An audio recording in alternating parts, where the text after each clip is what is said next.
Welcome back to another FPL Transfer video and podcast, this time out of Gameweek 38, so this will be the final edition of this season. Be sure to smash the like button and subscribe for new as we celebrate another year of FPL content, and there's going to be more headed on this channel, like Use Your Fantasy, videos and live streams for Matchday 13, the Champions League final, and potentially Euro Fantasy Football content. Once I know for sure I can do it, I'll confirm it very soon. And in this specific video and podcast, I'll be covering 10 players to buy, hold, sell, and skip. So smash the like button, subscribe for new, and check out all the other links in the description below for my Twitter and Instagram, DylanRCM, and much more. Without further ado, let's jump straight into it. During the best free hit team video and podcast, I highlight Analyse as a mega differential. If you're looking for that game changer who's got a really high ceiling, and despite the difficulty of the fixture on paper in Gameweek 38, I really think Crystal Palace could win this game, especially with Aston Villa already securing Champions League football. And Analyse has been incredible this season. He has been injured for most of it, but whenever he does start, particularly at home, he gets these massive double-digit hauls that really send owners into a great position in terms of FPL rank, and I think he can do the same thing in Gameweek 38, and some of the underlying numbers are quite impressive considering he's only played around 18 appearances and featured in 1,000 minutes. And Analyse has 51 shots in that time frame. His XG is 4.71, the expected assist is 4.57 with 35 key passes, and the best out of them all is the bonus points, 21 for the campaign with so few minutes overall. 10 goals, 5 assists, 119 FPL points, and an ownership figure of just 2%, and he's so cheap at 5.7 million. So for me, Michael Analyse is a buy, and if you're also looking at Eze or Mateta, I would also thoroughly recommend them as well.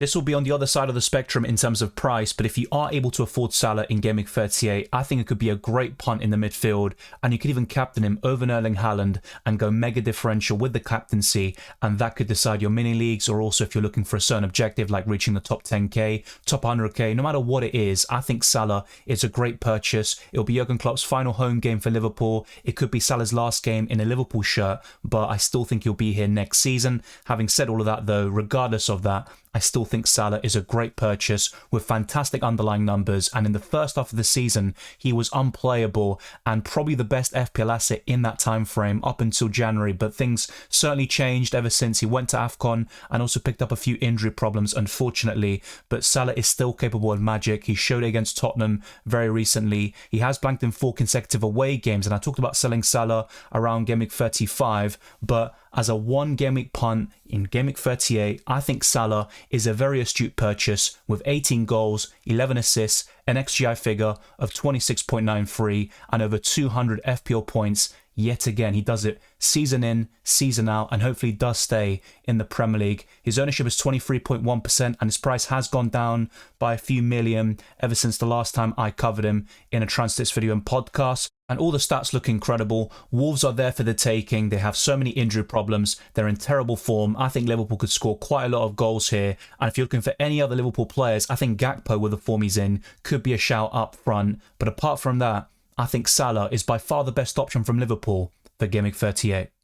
Take your pick between Mateta, Analyse or Eze. I think all of them would make for very good purchases in Gameweek 38, but I would rather go for Mateta over Eze, and then if I'm picking between the two midfielders, Analyse with his high ceiling is the one I'd go for as well. I think we are quite limited in our striker options in Gameweek 38. I think the other ones I'd consider are Jackson, Isak, probably someone like Gakpo as a mega differential, and of course Erling Haaland, which goes without saying.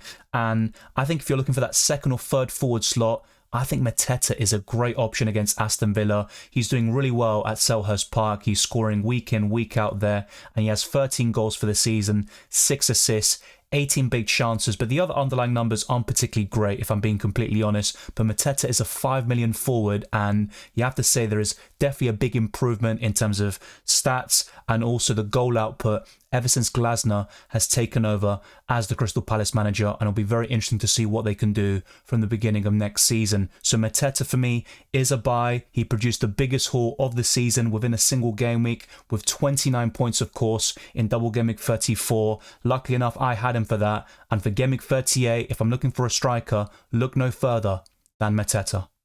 The fourth and final purchase for Gameweek 38 is Kai Havertz, who I covered last week. I talked about holding him despite the fact they had no double, and of course we had 6 teams doubling in Gameweek 37. Havertz got an assist, the winning assist against Manchester United at Old Trafford, and I think he's probably the best Arsenal attacker on current form, and it's not just a case of a few weeks or a few months. We're talking about the entire calendar year.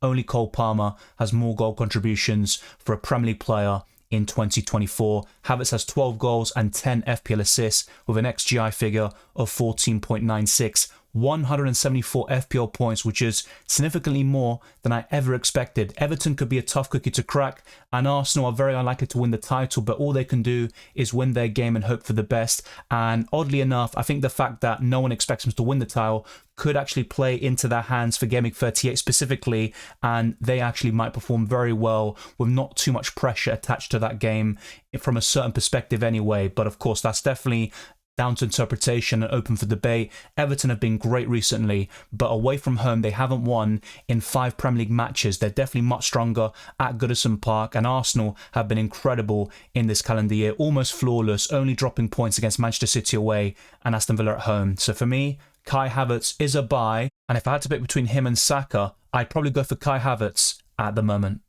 Speaking of which, Bukayo Saka is a very easy hold, and you might think, well, that's very obvious, Dylan, and I know that. But he's actually the most transferred out player at this point of the game week, as you'll see later on towards the very end of this video and podcast. With 67,000 managers transferring out, Bruno Fernandes is second with 51,000. So it goes to show that Saka's form, also the constant injuries and stuff like that, are putting people off.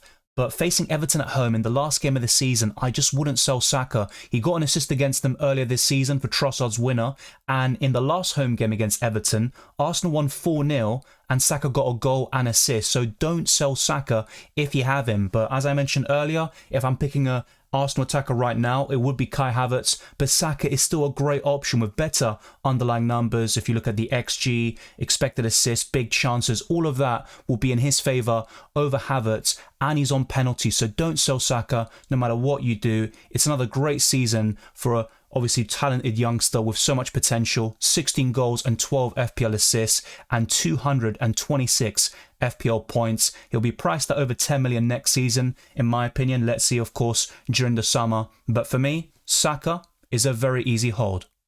Despite facing Sheffield United away in the last game week of the season, Son is the 7th most transferred out player, and he produced 2 huge misses against Man City, including that one-on-one, which will probably go down in history. That was also a potential title decider there. Heung-min Son is normally very clinical, of course, but Spurs did miss out on top 4 from that match, and of course Aston Villa, congratulations to them on a very good season. Heung-min Son, 17 goals, 9 assists, facing the worst team in the league. He has been off it in terms of his form, but I still think he's worth holding on to. If I'm looking to buy a midfielder right now, I don't think Son will be at the very top of my priorities. I think Elise, even Havertz and a few others like Palmer and Foden would be above him, but Son is a very easy hold with that fixture. I think he will return in this game, and in fact, I'd go as far to say I think he's going to score in Gameweek 38. So keep Heung-min Son at all costs. I know he's been very frustrating recently, and in Gameweek 37 he blanked in both games against Burnley and Manchester City, despite registering 30 points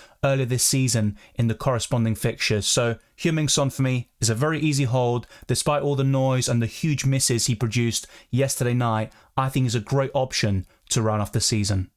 On Tuesday, the 14th of May, Eddie Howe said about Isak, Alex didn't train yesterday. We will see if he trains today. He wasn't feeling 100%. I think you could see that. We knew on Friday that he was slightly under the weather. So, of course, by the time you probably watch this video and listen to this podcast, you will see if he plays against Manchester United to conclude Gameweek 37. But in either scenario, I think he is a hold. Do I think he's the 2nd or 3rd best forward in FPL for Gameweek 38? Probably not actually, but I still think he's been in great form overall, that fixture against Brentford could really work out for him, and I could see goalfest in a lot of these matches. You could see some surprising ones as well. I think the reverse fixture was 1-0 in favour of Newcastle, but it could easily be a high scoring one with both teams scoring multiple goals here, and Isak is the best Newcastle asset in Gameweek 38, and I always looked at Gameweek 37 as really suiting Isak in terms of the fixtures, and if he does play against Manchester United, I'd be very confident of him getting something, especially compared to an Anthony Gordon. We'll see how all of that ages, of course, within the next few days, but Isak has 20 goals for the season, 2 FPL assists, 36 big chances, an XG figure of 19, 71 shots overall, and the other underlying numbers aren't particularly great, but it's not really too relevant because Isak is a great finisher. He's nominated for Player of the Season. He obviously is a very quality striker, and a lot of big clubs will be looking at him in the summer. And for me, Isak has that kind of special something about him, and he can score some top quality goals in the process. So for me, Isak is a very easy hold. If I'm building a free hit team, maybe he doesn't get into it, and be sure to check out that video and podcast as well. But don't sell Isak in Gameweek 38. Last week, I talked about holding Bruno Fernandes, and I stand by that decision because it seemed very likely they'd return in Gameweek 37 against Arsenal, but he missed that game due to a late fitness test, and he was in training from before the Crystal Palace match, but they decided not to risk him back in Gameweek 36, and he could return against Newcastle. Irrespective of that, though, I think there are so many midfielders with a very high ceiling in Gameweek 38 compared to Bruno Fernandes, who has a great record against Brighton. He's been incredible recently, and unfortunately that injury has maybe hampered the momentum, and Fernandes has really stepped up in the last 2 months, you'd argue, for Manchester United, the only one that could really say the same thing for the Red Devils. But there are better alternatives in the midfield like Salah. I'd even go as far to say Heung-min Son, Palmer, Saka, Havertz, Elise, Eze, and a few others I'll discuss in future videos and podcasts. Bruno Fernandes has 10 goals and 8 FPL assists for the season, 108 key passes, which is the most of any Premier League player, and 161 FPL points. His recent form is akin to what we saw when he first joined the Premier League and took it by storm. I would sell Bruno Fernandes, and ultimately I wouldn't want to start any Manchester United asset in Gameweek 38, and hopefully they improve going into the summer. Otherwise, we might have to ignore them going into next season. Anthony Gordon has been one of my favourite FPL options this season. In some very big matches, particularly at St James's Park, he has produced some massive returns against the likes of Chelsea, Manchester United, Tottenham Hotspur, and that's really pushed me up the ranks. So Anthony Gordon has been a great FPL option to own for the vast majority of this season. But I think if you are in a position where you can sell him to Elise, Eze, or any of the midfielders I've discussed in the last week, I'd probably go in that direction. And he can do something against Brentford, even away from home. But I just think the other midfielders have a higher ceiling, and I don't see Gordon getting more than one attacking contribution, and therefore he would be a sell. It's unfortunate for him to get his second home blank of the season in Gameweek 37. I'm not too hopeful of what he does against Manchester United, but maybe that'll be a good way to part ways with him. I'm looking to bench him in Gameweek 38, as I'll discuss in my team selection, but I think for some of you, it could be worth selling him to get better midfielder assets in Gameweek 38. 10 goals, 16 FPL assists, an XGI figure of 14.68, and 177 FPL points before that Manchester United game takes place, of course. Let's see what we can do there as well. But for me, Anthony Gordon is a sell. He could do something against Brentford, but I wouldn't count on it because it's away from home. The 10th and final player covered today is Luis Diaz, and also, of course, for the entire season. This could be a mistake, and I definitely reconsider this, of course, in certain cases, because I think Liverpool could score quite a few goals past Wolves. But if I'm looking at Liverpool assets for this fixture, it would be Salah first, probably Trent second, and Gakpo third, looking at current form. But Diaz is a great player in terms of his dribbling, and also he's got these quality moments in him, but he's not a reliable finisher. And in terms of goal contributions and FPL points, I never think he'll get to that level of Sadio Mane or some of the great Liverpool attackers in the past, but I'm very happy to be proven wrong there. He has 8 goals and 7 assists for this season, 90 shots, which is by far his best stat, and a reason why you always have a bit of hope when you own Luis Diaz. 10.1% ownership, he could be a nice differential to round off this season. 7.6 million is also quite accessible in terms of price tag, and 139 FPL points. Some of you might ask me, should I go for Luis Diaz to compensate for not going for Salah and not having the funds necessary to go for the Egyptian? And that could be a decent play, but I'd still rather go for Eze, Elise, Havertz, Saka, and other midfielders like Foden, Palmer, and Heung-min Son, who are very template. But of course, I never would kind of discourage you from going a bit differential. Luis Diaz could be a decent option against Wolves at home in 38. But he isn't a reliable finisher, and you can't count on him getting an FPL assist. The fixture is certainly there, and Liverpool could score 3, 4, possibly 5 goals in my opinion. But I think Luis Diaz is a skip. And there we have it, 10 players to buy, hold, sell and skip heading into Gameweek 38. So this will be the final Transfer video and podcast of the entire season. It has been a pleasure making them. Saka's the most transferred out player. I'd highly recommend keeping him, but let me know your thoughts down in the comment section below. And thank you very much for watching this video and listening to this podcast. If you enjoyed it or found it useful, then be sure to smash the like button and subscribe for new. If you want to see Euro Fantasy Football content on this channel, then let's get this video to over 200 likes and let's keep on pushing towards 25,000 subscribers and beyond. You can also follow me on Twitter and Instagram, DylanRCM, and check all the other links in the description below for my Patreon, the Championships Discord server, FPL League, FPL Challenge, Draft Hound, as well as Spotify and Amazon Music. Leave a 5-star review on my podcast. It goes a long way to supporting the channel. I wish you all the best of luck for Gameweek 38.